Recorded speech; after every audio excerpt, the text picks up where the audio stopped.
नमस्कार शेतकरी मित्रांनो, मी आपला हितचिंतक स्वप्नील मापारी, प्रोप्रायटर बळीराजा ॲग्रो एजन्सी सुलतानपूर. आपण एका ठिकाणी आलोय. आपण त्यांच्या कांद्यावर आपण फवारणी दिली होती. फंगोरेस, थ्रीप्रेस, नोआझेम, बॅलेस्टिक अशी फवारणी दिली होती केबी ॲग्रोची. तर कांद्यावर फवारणी दिली होती, तर त्या अनुषंगाने आपण त्यांची भेट घेण्यासाठी आलोय आणि त्यांना रिझल्ट आला की नाही आणि माशावर काही परिणाम झाला का. बऱ्याच ठिकाणी माशा पण दिसत आहेत. आपण फवारणी केल्यानंतर बोललो होतो की मग माशाला काहीच परिणाम होणार नाही, माशाला कसलाच त्रास होणार नाही. तर तसंच आहे का या जाणण्यासाठी आपण त्यांच्याकडे आलेलो आहे. तर आपण काकाकडून संपूर्ण माहिती घेऊयात. तर नमस्कार काका. नमस्कार. आपलं नाव सांगा एकदा शेतकऱ्यांना. शिवाजी आनंदराव हुंबाड. शिवाजी आनंदराव हुंबाड. गाव महागाव. महागाव. तालुका रिसोड. तर आम्ही तुमच्याकडे आलो होतो, फवारणी दिली होती. हो तर फवारणीनंतर रिझल्ट आलेत का? हो. रिझल्ट आलेत. किती दिवशी? 3-4 दिवसानंतर. 3-4 दिवसानंतर रिझल्ट आलेत.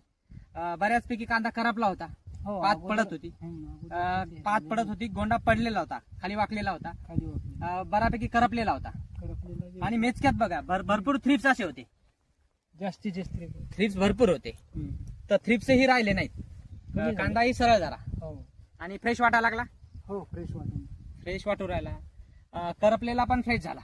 हो थोडा वेळ आता तिथं होऊन राहिलं समजा त्याची. हा, हो राहिला. आता बऱ्यापैकी फ्रेश झाला. तरी पण 2-4 दिवस झालेत फवारणी हो घेऊन. आणि माशावर काही परिणाम माशीवर काही तेवढा परिणाम झालाच नाही.